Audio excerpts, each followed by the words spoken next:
ଡାକିଲନି? ମୋର ଲକ୍ଷ୍ୟ ନାହିଁ ବା ମୁଁ ଆଡ଼େ କଥା ଅବସରରେ ବେଳକୁ ଖାଲି ରଜରପାଳ ଦୋକାନ ଦେଖ ତମ ଘୋଡ଼ା ଯାଉଛି ଖୋଜନି। ଆଉ କ'ଣ ଖୋଜିବି ନା ସେ ଗଲାଣି, ସେ ମୁକ୍ତି ପାଇଗଲେ।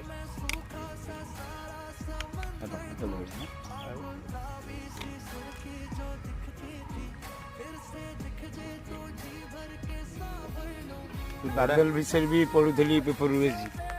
ଘୋଡ଼ା କହିବା କଥା ମୋତେ ଆଉ ଖୋଜନି, ମୁଁ ଯୋଉଠି ଅଛି ଠିକ୍ ଅଛି। ନେଇଗଲି କଳାପଟ ଘୋଡ଼ା ତ ମାନେ ସେଠୁ ଘୋଡ଼ା ବଳି ଦିଆଯାଇଥିଲା ବହୁତ।